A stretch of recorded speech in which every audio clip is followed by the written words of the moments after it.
Yeah, so just to set the scene a bit, we've got a mobile ecosystem now that's primarily two operating systems with a third, depending on whether you're talking about mobile, desktop, etc. And these days as developers, we're typically never asked to build an app for one of these, right? We're going to be, if we're in the consumer space, it's because we want to reach mass market. We want to hit as many of our customers as possible. So we're primarily going to be in at least two of these stores. If we're an enterprise, if it's kind of an atmosphere where it's device mandated from up on high, then you may just get one. But these days, bring your own device is coming along more and more. And you may want like an enterprise app that hits at least a couple of these. And when we talk about mobile, it's not these days just relegated to the phone. It's about tablets, it's about TVs, and even these days stuff like HoloLens, right?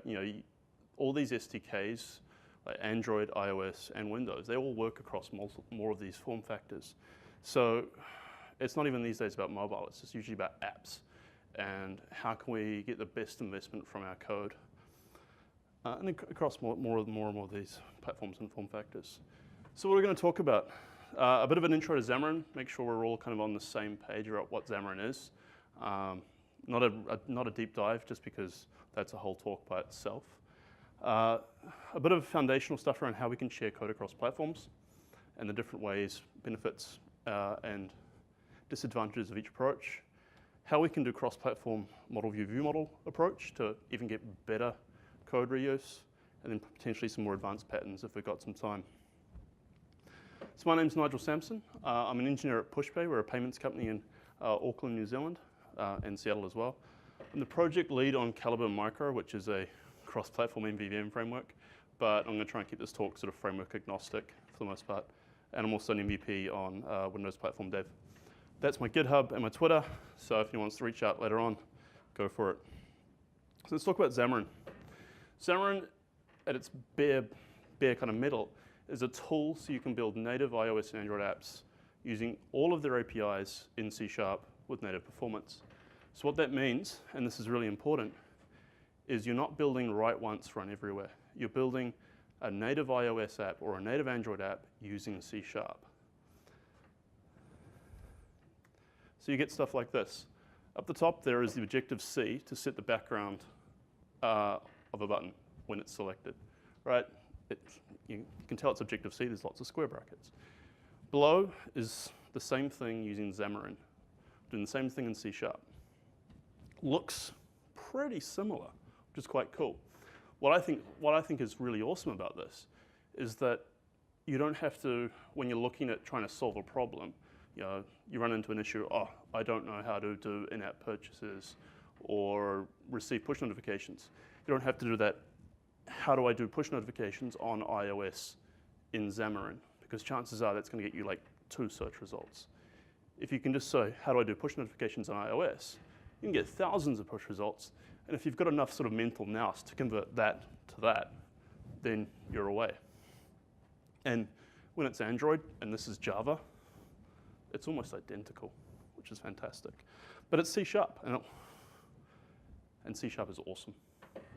We have async await, which most of the other languages still don't have. We have link, which Java 8 has got, and is just now coming to Android.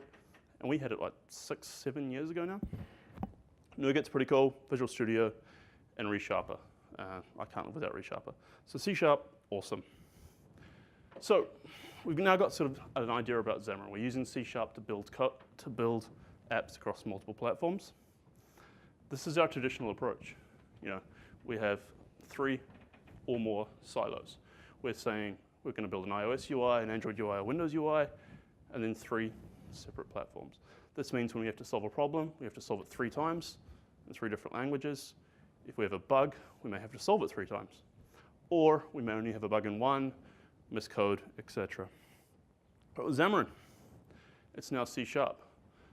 We're still building our UIs separately for each, but we can share code across all of them. We can share our application services, we can share our business logic, we can share the code that talks to the shared cloud below it, right? So we instantly get, I'd say around about 70-80% code reuse at this point. where all that stuff is now shared across all three, and it's great. We're still writing 3 separate UIs though. It's important to remember. So how do we share this code? We've got 3 different approaches. The first one, portable class libraries. Second one, shared projects, and then shared files. I've kind of listed them in this order because it's my preference, my kind of priority order. I try and use portable class libraries. If that doesn't work, shared projects. If not, shared files. So let's take a look at what that looks like. So I've got Visual Studio here. I've got 2 projects that aren't really, they're basically blank, file new projects. Top one there is an Android project, and the one below it is Windows 10.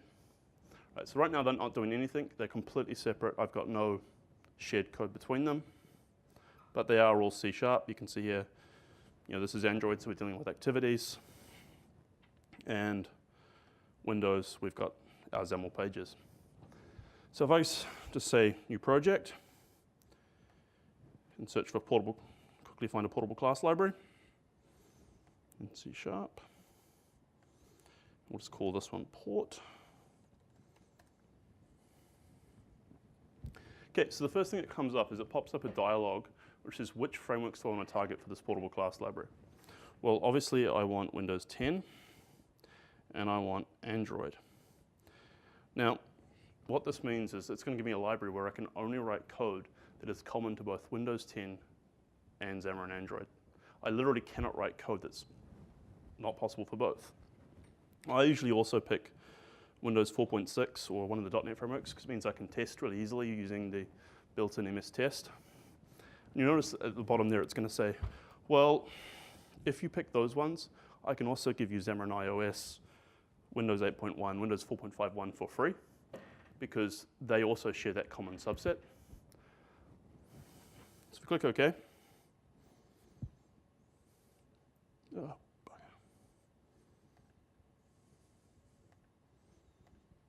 Create a new solution. My bad. Switch back. Go. Add new project. Pick that portable again.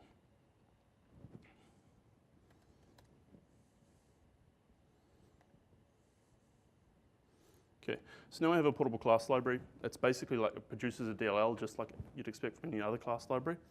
But in here, I can only type or only create code that's shared by Android and Windows, and basically everything else I've checked. I literally cannot write wrong code, which is fantastic. So if I jump in here and if I say, you can see these Android, iOS namespaces, they're just not there.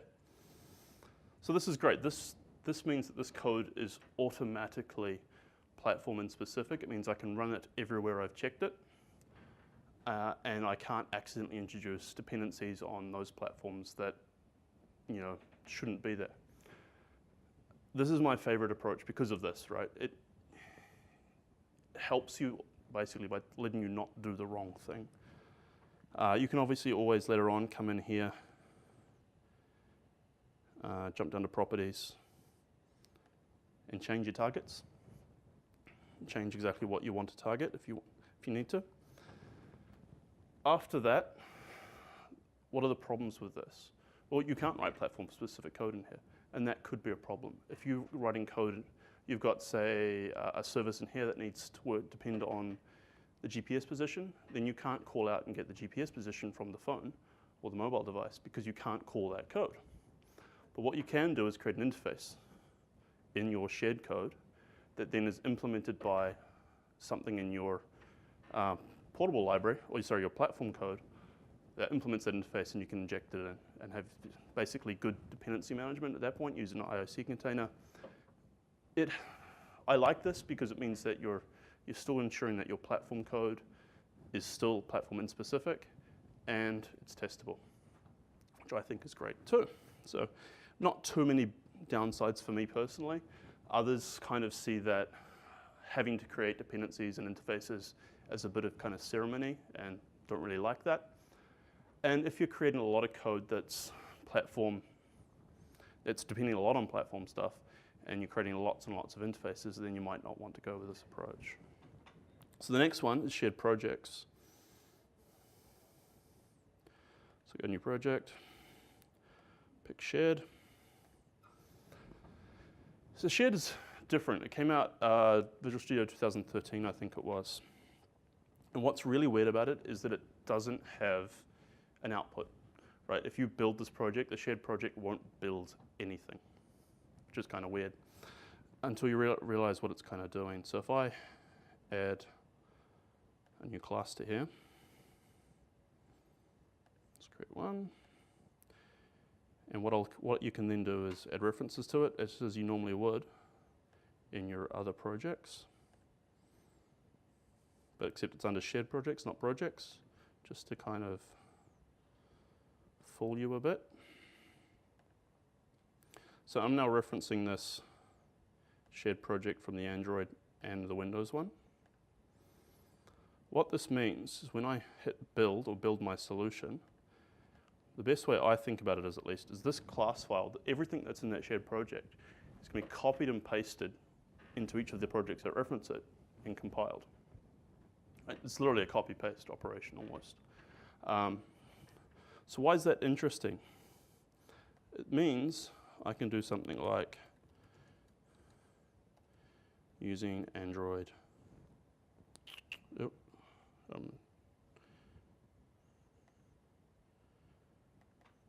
I think I need to build first. Oh, no.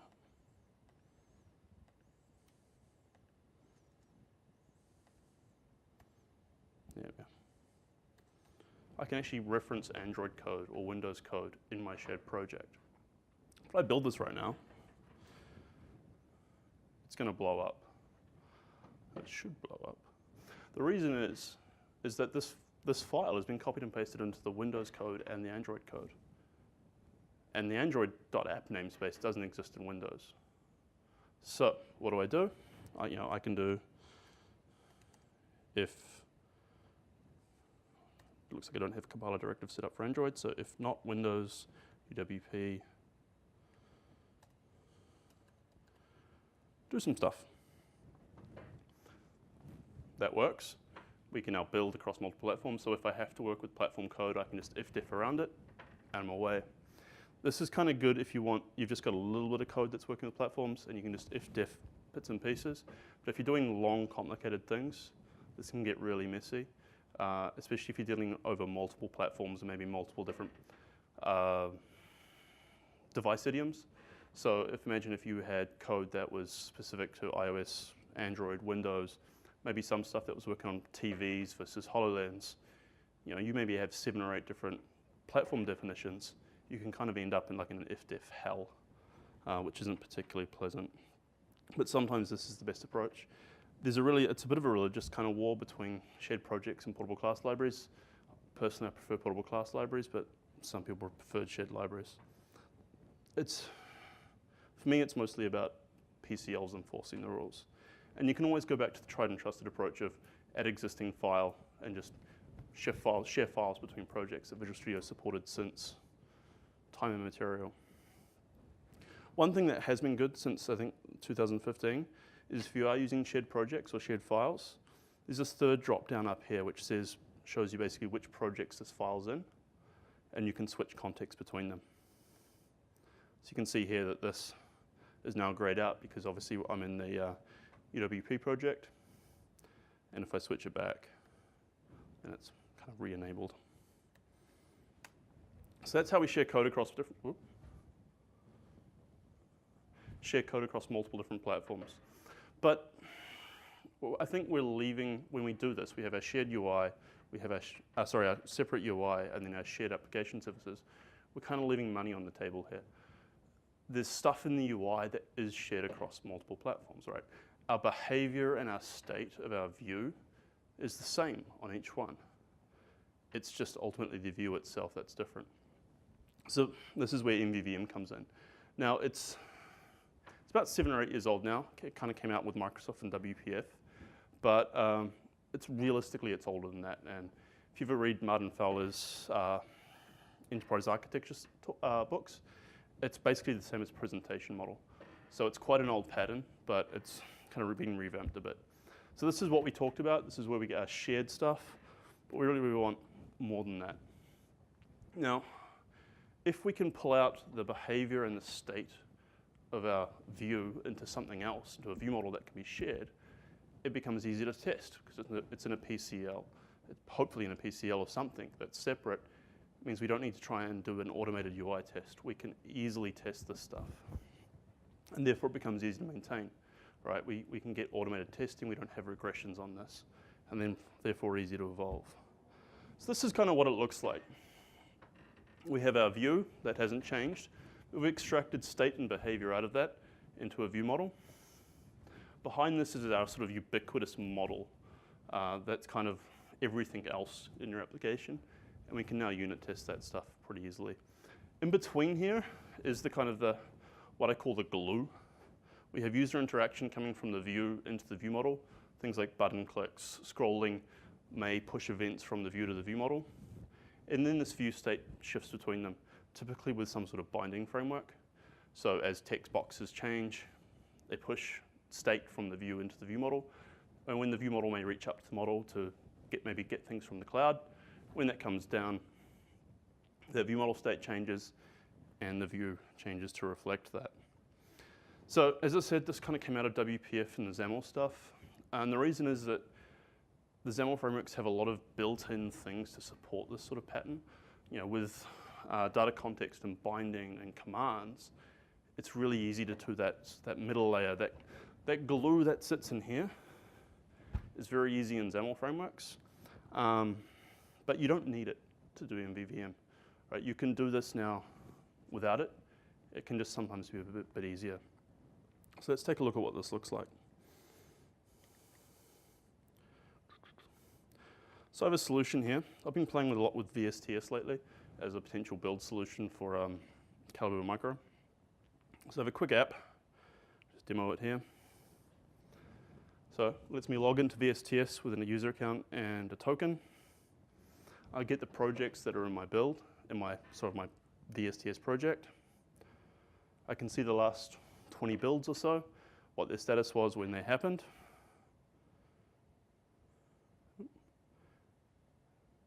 And I can queue a new build. It's happening really quickly because I didn't think the internet's going to work and it's all been stubbed out. But the code's in there if you want to see it later on. Now, we'll look at the first part, that login view model.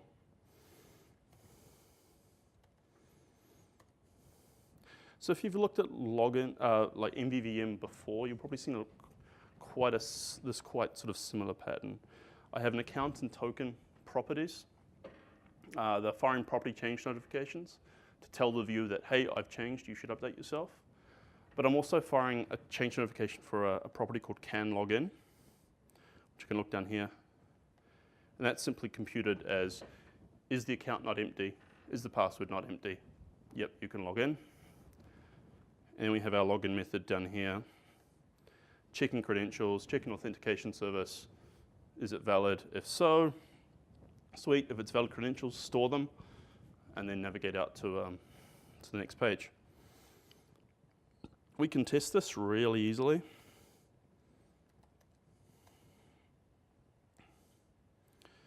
So I'm using XUnit here. So I can quickly test can_login with various different pieces of data and verify that can_login changes to what I expect. I can use mocking and sort of integration, or not integration, but sort of state-based testing to verify that when my view model is activated, that we get credentials out of the credential manager. And then I can verify that when there's a successful authentication, that we navigated to the next project. This is all possible because this view model is in a portable class library that's not bound to a UI layer. It means I can do all this testing without having to try and spin up a simulator or an emulator. I can test it independently of the user interface, which is quite cool. But you'll notice there's a lot of ceremony in here. View models can be quite thin in terms of their state and behavior because they typically pass things on from the UI through the view model onto something else. But there's a lot of ceremony. We can see here about these property change notifications, which means we need automatic backing fields and so on. But there's a few tools to make this a lot easier. The first one is C#6. C#6 is fantastic for this. So I can do something like using static system string, and therefore my string.isNull_empty just becomes isNull_empty. I can use expression bodied properties, so my long complicated get login just becomes a one-liner. And I'm using a tool called fody.propertyChanged. So this is an IL rewriter. So basically what it does is at compile time pushes property change notifications into here for me. I don't need to write them myself. And because I've marked up can login with depends on account and token, when account and token change, they also push notifications for can login. So my view model becomes about half the size. And it's much easier to kind of reason about. And it's the same, basically functionality is identical to this one here. It's just got a lot less ceremony, stuff you don't need, you don't really care about. So how does this look in the UI layer?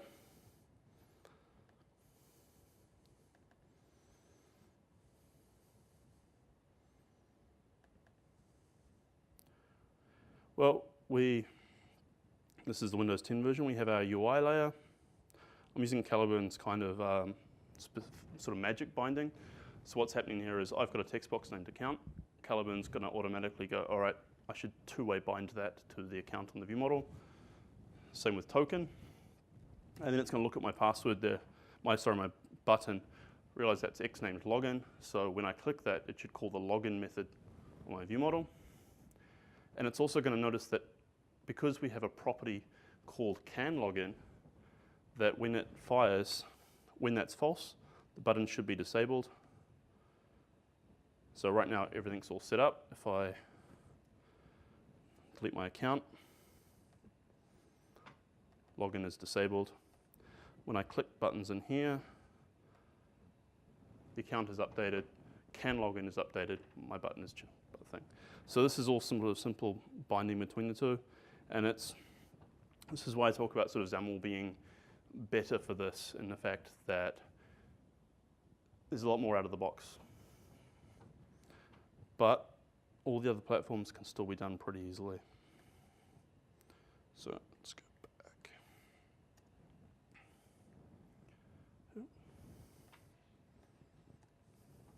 So if you want to look at Fody property change, I highly recommend you do.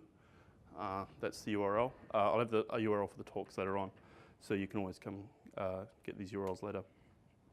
There's a lot of great Mvvm frameworks out there. Fresh Mvvm was written by Michael Redland, who's here at the conference, if you want to catch him. It's a really good Xamarin.Forms focused one. Mvvm Lite has been around for a long time by Laurent Bouillon, and it's kind of the granddaddy of all of these, and it's a great one as well. Mvvm Cross is one that's really focused on Xamarin. Prism by Brian Lagunas, who's also here at the conference, is one that kind of came out of Microsoft and WPF and has now moved on to Xamarin as well. And Reactive UI, there's also some guys here like Brendan Forster from GitHub who you can catch as well. Is a more reactive extensions focused Mvvm framework, and therefore if you're doing really sort of big and complicated view models, that's quite a good one. And of course Calibre Micro, which I've got to plug as well. So this is what we end up with. We end up with 3 separate user interfaces still. We've now got shared view models in a PCL that we can test independently of a user interface. We can share them across all of them, but we still kind of have this middle layer of platform-specific code, which is things like push notifications, maps, bits and pieces around stuff you can't share across all platforms, but isn't the user interface itself. The other thing is also, what is the view in all of these platforms? A lot of people get kind of confused by this. The reason is Apple call their views view controllers, which I think is a bit of a misname. The view controller and storyboards in iOS are the view in Mvvm. They're not a view controller in the sense that they are heavily tied to the user interface. You can't instantiate a UI controller and test it independently of it being inside a simulator. So therefore, in Mvvm parlance, it's the view. Same for Android, activities, layouts, etc. These are all the view. If you can't work with them outside of the device, then it's the view.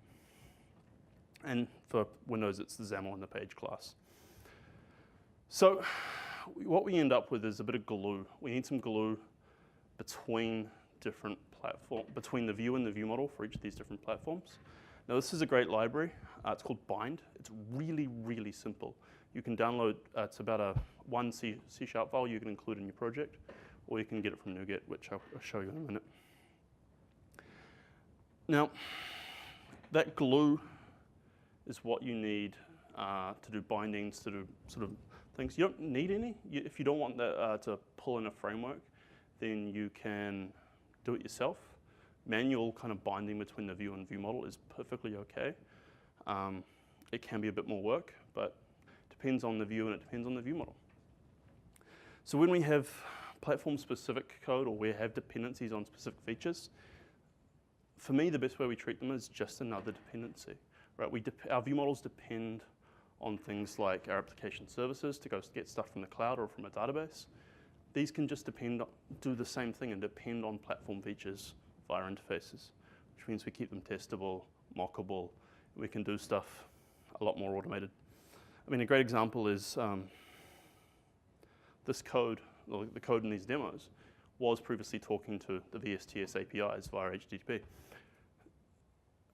When I got here and realized how shocking the internet was, we quickly write some offline services that do the same thing. The view models don't have to change. And it's the same sort of thing with the platform-specific features. Now, Xamarin have helped with this. There's a lot of plugins. There's a lot of stuff we're all going to want to use. We're all going to want to check, is the network available? We're all going to want to check, what's the battery level? Or what location am I at? And having to write our own abstractions, our interfaces and dependencies is kind of a waste of time. So this URL is a fantastic one for sort of a lot of that shared code. So let's take a look at what all this looks like. So I've got my core project, which is portable, and it has our view models. So we'll keep sort of focused on this login view model. Now, when I looked up here, we look at its interface here.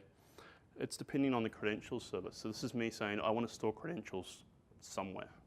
But that's really going to be a platform-specific feature. Each mobile platform has a different way of storing local data. So in my services, I have my interface, iCredentials service. Basically, get credentials, store credentials. Nothing particularly complicated. But there's no implementation in my portable class library. I can't write one there. Short of potentially, if I wanted one saving to the cloud, I could. But I want this storing locally for a safe password. So if I open up my Android project, under services, we have a preference credential service, which basically uses the Android preference manager to store tokens to implement this interface. On iOS, we have pretty much the same thing, except it's in what they call NS user defaults. So this is a way, basically, we've abstracted our storing of credentials into an interface, put the interface into the view model, and then implemented it later on. We've got other ones here for implementing dialogues as well. So what does this look like on other platforms than Windows? Because that's the more interesting ones in my regard. So if we look at Android here, we'll look at the login activity. So this is essentially the glue. What was kind of auto magic in the XAML one with Caliburn, we're doing this ourselves. So the first thing we do is finding our sort of 4 important controls. We're looking for our text box, account and token, we're looking for our login button, and we're looking for the message text. We're then basically saying, on click, call login. we're wiring this up manually. And then we're creating 4 bindings using that bind framework, basically two-way bind between account text and the viewModel account. And that's pretty much it. We're not doing too much here. So it's not as easy as sort of the XAML stuff, but it's not tedious. It's not thousands of lines of code. If we look at our projects activity, which is that projects list, it's a lot simpler. We've got a projects adapter, which is basically the way that Android does bindings to list views. Yep. It leverages property changed on the viewModel, and it will also, it's got a bit of convention stuff in there, so it'll look for, like if on the view side, it'll look for, if you say you're binding to the text property on the text box, it'll look for stuff like, is there a text changed event? And therefore try and wire that up to get binding the other way as well. I think it also defaults to things like, if we can look it up. Somewhere in here is a list of, it looks for things like editing, deleted, and value changed on iOS. So it's got some built-in stuff for like sort of hunting down appropriate events in the UI layer to get that binding of, hey, the text box changed, push it back to the viewModel. And then obviously on the other end, it's looking at notify property changed.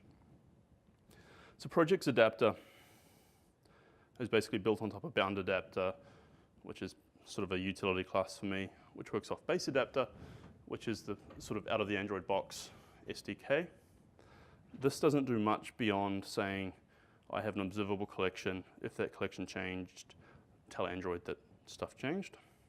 The important part here is in this UI, we've got basically a simple text box. All we're doing in our projects adapter is inflating a out-of-the-box template, simple list item 2, and then setting the properties on it via that viewModel. So again, this is very manual binding, but it's not overly tedious. And once it's done, it's kind of done. You don't really need to change it. So this is the glue that sits between the view and the viewModel.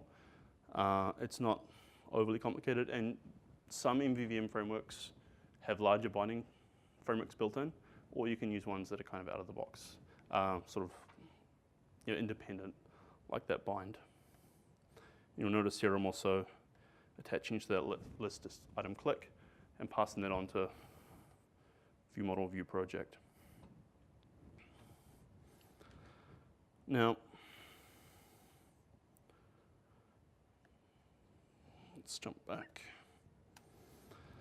So we've still got 3 separate user interfaces, and some people don't like that. I want to write one, I want it to run everywhere, and I still don't think Java was a problem in this. But we can always abstract that UI, and some people do. Some people create their own little UI abstraction layers over top of all 3 of these platforms. It can get really complicated, but some people do it. And Xamarin have. Xamarin.Forms is a great example of this. And then you end up with something like this.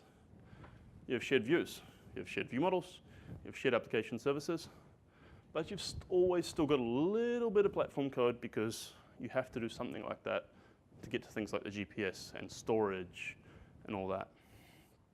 So let's take a look at Xamarin.Forms and view models.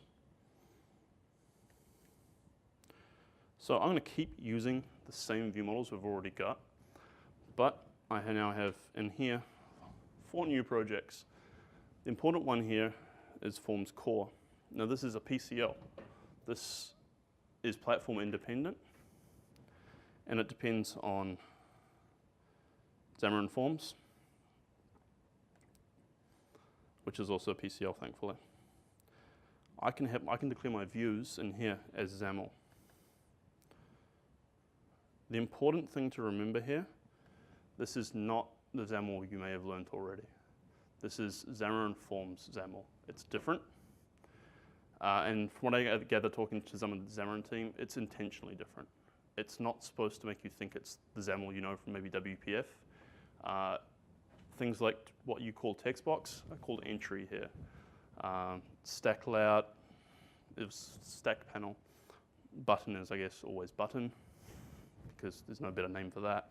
But the layout system is different and it's independent, but it's something that's shared across all different platforms. And the beauty about Xamarin.Forms is just like the XAML frameworks, it has a binding system built in. So we can, in here, bind the text of this entry to the account 2 ways, so it goes back and forth.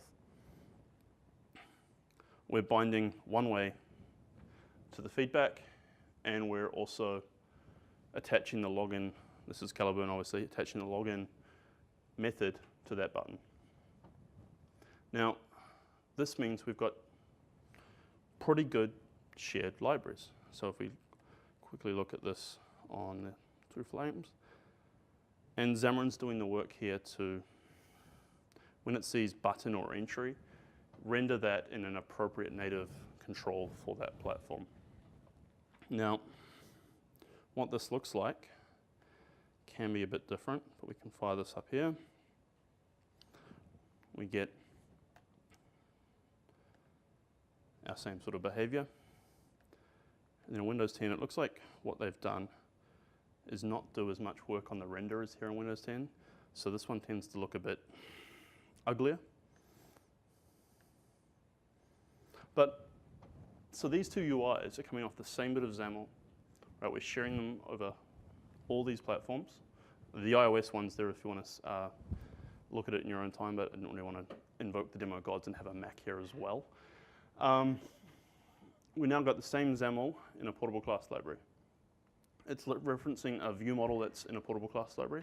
All of this stuff is platform and specific. It can be tested outside of these emulators, which is great. And it means I can start to implement, because they've abstracted things like dialogues and navigation and user interface, it means I can actually start to, what were previously platform-specific implementations of interfaces are now shared ones. So in my portable class library, I have this action sheet dialog service, implements iDialog, and this was previously have to implement it on Android, iOS, and Windows. I can now share it across all three. But some of them I might still need to, if we go back and look in our Forms host here, we still have our preference credential service. We can't get away from that. We always still need that platform way of storing code or storing stuff locally. But this is literally most of the code in there. If we look in our host activity here, so this is the majority of the code in the Android host for this app. We basically initialize Xamarin.Forms, load the application. We're done. We look in the XAML for the Windows 10 host, load the application. Right. All the work has been done in that portable class library. So we've now got shared user interface across multiple platforms in a testable way, which is good. Michael Ridlin did a talk earlier today on sort of what's new in Xamarin.Forms. If you haven't seen it, go see the recording later on. It's a good one. He goes more into detail about what you can kind of do with Xamarin.Forms in terms of a user interface. But I just want to get across the point here is that Xamarin.Forms has a built-in Mvvm support, and you can leverage that to kind of build a lot more stuff shared across all your platforms.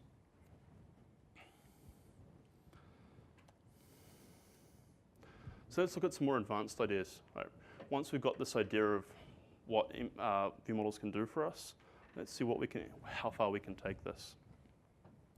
So we're all kind of used to sharing our views, right? In XAML, we called it user controls. In Razor, it's Razor templates and so on. That if we have a large, complicated view, we potentially want to break that down to smaller parts. Because those smaller parts can be reused across multiple pages. Or sometimes we have a view that has multiple sort of areas that are orthogonal to each other. You know, we don't want a view model that represents the entire screen, because sometimes that screen may have very, very different sections to each other, and then that view model sort of fails in the whole single responsibility. So just as we compose our views together of multiple parts of user interface, I feel we should do that with our view models as well. Right? We should build them up not just of one view model representing the screen, but view models representing different areas. So I've got a master details app I'll kind of talk to you, show soon. But this pattern you'll see in things like Outlook or any kind of master details app. Right? We have our shell, that's our entire screen. Probably have a menu on the left here, which is our accounts. Then we have our master details section. Now, if you had one view model that tried to represent all of this, it's going to be doing a lot more. It's going to be loading accounts. It's going to be trying to pass messages around. It's going to be working out user interfaces in terms of which view to show, where, and so on. And I think it would get really messy, and you'd lose a lot in reuse. So we can actually, maybe we can break it down like I have in this diagram into multiple view models and get more work done out of it. But when you do something like that, these view models still have to talk to each other. And this is where something like Event Aggregator comes in. Xamarin.Forms has something built in called Messenger, and almost all Mvvm frameworks you ever look at will have some sort of event aggregation, message bus, messaging system built in. And that's a way that view models that shouldn't know about each other but need to talk can kind of talk through a third party. So in this regard, in our kind of a demo we haven't seen yet, our view model, our menu, when something is selected, needs to push events to the event aggregator, which can then pass on to the master page to say, hey, they've changed their account. Go and potentially get the new emails or the new issues or whatever's the entity in question. And the thing is, the issues doesn't need to know about the menu, right? One on the left should never know about the menu. It just needs to know that, hey, someone's selected a new account. I should update what I show. Because it might not just be the menu that does this. It might be that they can go up to, log out, for instance. When they log out, the account has changed. You want to potentially push an event on to say, hey, the current account has changed. The issues should reflect that. So this way you don't want your issues then, all right, I've got to listen to menus. I've got to listen to the log out screen. I've got to listen to all these other places. If you just listen to one place, the event aggregator, then we can get that all done quite nicely. Now, did anyone go to Mark Siemens' talk about 2 things ago? So he talked about functional architecture, which is basically, or onion architecture is another way of talking about it, which is the idea of having at the core of your app, a piece of your domain model is as functional code, as pure functions, as immutable data, and that's fantastic. Go see his talk, he better describes it. But we always need something to inject in there for state, right? We always need ways to talk to the database or to local systems or the cloud, which is naturally not pure, not functional. And this lends to an idea, especially with onion architecture, of functional core and imperative shell, where you have a kind of an imperative wrapper around your functional core of domain, and then that can do the things to talk to the database and all your other work. This lends itself to Mvvm ridiculously well, because that imperative shell is the view model. You can talk to your functional domain, say, oh, in his example, he was talking about user restaurant reservations. The user has clicked the reserve seat button. That can talk to the functional shell. That functional shell can then, say, hey, you need to go to the database. The view model will then go out to the database and do the work. So other than Mark Siemens' talk, there's some great other ones. By Gary Bernhard, there's a talk called Boundaries, which also discusses this idea of functional core imperative shell, and one called Immutable Architecture, which is another fantastic talk on this. So I highly recommend both of those. So let's see what this looks like in question.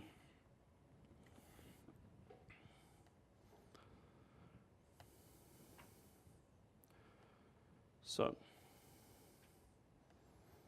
quickly show you the demo. This is actually was talking to GitHub, but I decided to not make it internet specific. So I have my menu here. I can pick my Mvvm framework of question.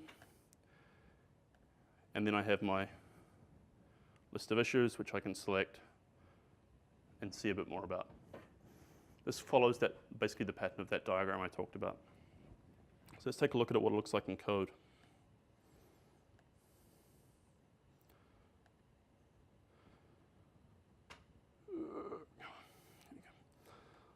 The first one is our shell. Our shell doesn't actually do much, right? Our shell should basically set up what we want to see on screen. We want some issues, and we want to see a menu. And all it does here is basically new them up, passing some data in, including that event aggregator, and uses some Caliburn stuff to say basically, hey, when I get activated, you should activate, which is basically just some lifecycle work. And what does the view look like for that? Really, for the most part, pretty simple. Just minimize some of this. There we go. So we're using a XAML split view in this regard, but I have a content control, which is using some Caliburn stuff to say bind that to the menu. So what Caliburn's doing here is saying, all right, you're binding a menu view model to me. I should go find the menu view, instantiate that menu view, stick it in here. We're doing the same thing down here with issues. For the issues view model being bound here, look for the issues view, instantiate that, put that into that content control. Now I'm composing my view based off the view model. So I'm composing my view model of multiple different sections that are now independent of each other. All they depend on is the event aggregator. And our view is composed off that. Our view doesn't care that there is a menu or what goes into that menu or what goes into those issues. All it cares about is that I have two view models and that's how they should look in relation to each other, which is basically in a split view. So let's look at our issues view model. So this issues view model inherits from something in Caliburn called conductor issue view model collection one active, which basically means that this view model is responsible for a collection of child items, and one of them will be active at one time. On initialize, it listens to the event aggregator, and on deactivate it, unsubscribes. But the important part here is when that event aggregator message comes in, which I'll go into in a bit more detail, clear the items, get the new ones from GitHub, add them to the current range, and active item, basically select the first one. So that's where we get that whole, when we first come in, the first item is selected. The view for this, again, is really simple. We have a list view being bound to items, should expect. Has a data template, which we'll get into. And then next to it is content control. And that's it. So this view doesn't care about what it's displaying. Right? It doesn't care that how an issue should look in the menu. It doesn't care about how an issue should look in its detail or its master. All it cares about is that it's a master details view. So again, we're using content controls and using view.model to say basically bind to the current item, find me the view for this view model, put it in here, but I'm giving it a bit of extra context. My view.context is master view. So in my views, under issue, I have master view, which is my title and content, basically how many comments. And in my details view, I have the title and body. So what that means is that this is where our detail comes in. This is where our sort of platform specifics, or not even platform specific, our stuff that's specific to this application comes in. So here we have our list view that didn't care what was in it, and our content control that didn't care what was in it. But because we're putting issue view models with different contexts in, it can work out what view should go where, and we're composing our view based off a view model which has been composed up sort of naturally as well. And what's also happening is this is Caliburn's managing lifecycle. So when I select something here, that's updating the active item. The active item in the view model determines what goes into, what's being shown in that content control. So as the list view selection updates the view model, that selection then updates the content control, and away we go. And quickly jumping back to that menu view model.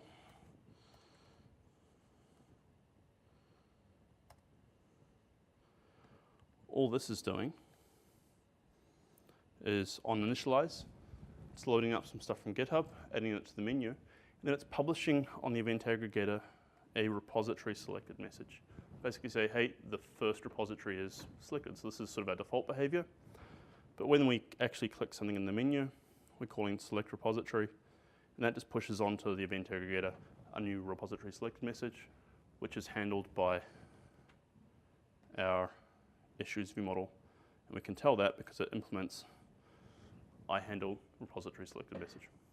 So this is how that wiring comes in. When we click on the menu, it pushes a message onto the view model, onto the event aggregator. The event aggregator pushes it into the issues view model, which then rebinds the UI, rebinds the view model and the UI updates. Yep. So to wrap up, with something like Xamarin, we can now write C# across multiple platforms. It's still platform-specific C#, but because it's C#, we have access to things like portable class libraries, shared files, and so we can now reuse most of our code across all of them. Once we do that, we can then start to extract state and behavior from our views into things like view models, which can now be tested independently of each other. When we do that, or we remove something like Xamarin.Forms, we can then share more of our views. We get to sort of 80–90% code reuse, which is fantastic. And then once we've done that, we can start to do some more advanced patterns around composing our view models, event aggregation, and the like. So the code for all of this is at this URL, as well as some other talks. And I'll post the slides up there as well. Any questions?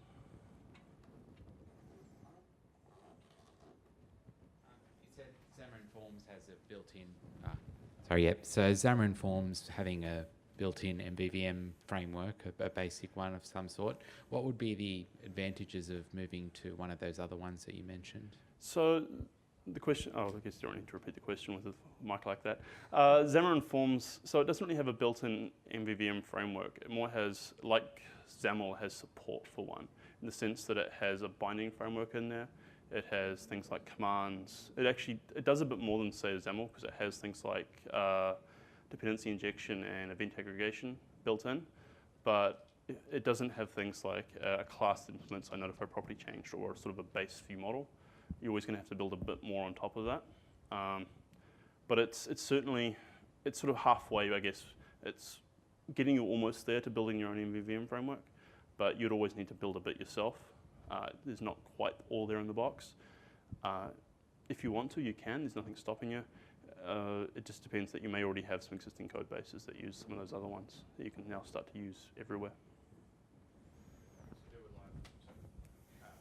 libraries you could use with forms that would give you a more extensive Mvvm model? Yeah, so all of the ones I mentioned work in Xamarin.Forms. Some of them, like Fresh Mvvm, are more focused on Xamarin.Forms than anything else, because it's essentially a newer one.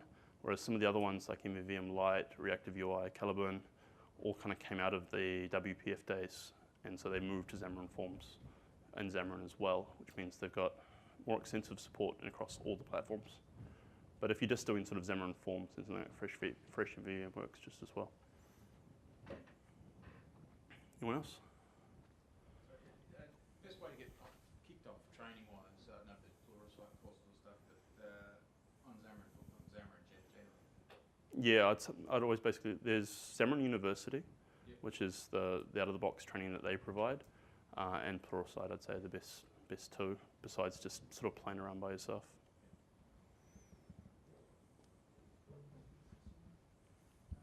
I didn't see any dependency injection. Do you use which framework do you prefer to use? So the one that the dependency injection framework I'm using for all these demos is the one that sort of comes out of the box with Caliburn, which is so it's called Simple Container. But there's nothing in these demos that's tied to that. I can quickly show it. So if we look at,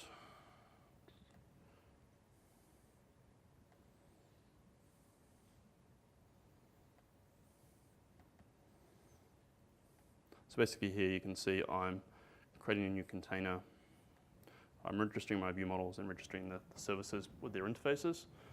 And down here is kind of the wiring between Caliburn and that container. There is nothing stopping you using anything you want in the other ones, as long as it's essentially a portable class library. Because if it doesn't have a PCL, then you can't use it from a PCL either. So you want something that supports all those platforms. But most of them do these days. There's nothing kind of platform specific about a IOC container. So most of them will work almost everywhere. So it's kind of pick your favorite, really. Pick the one you're used to. It's the best way to do it. Have you used the controls? So the Telerik controls themselves, I haven't used specifically, but they're essentially just native controls. So I wouldn't expect them to be any worries in using them. I mean, it's almost orthogonal to Mvvm. Essentially, you've got your view, you have your view model. Whatever you use in the view is up to you. It shouldn't change what's in the view model, or how that might change the glue that you work to get between that view and view model. But for the most part, it should still be the same. Anyone else? Excellent. Thank you.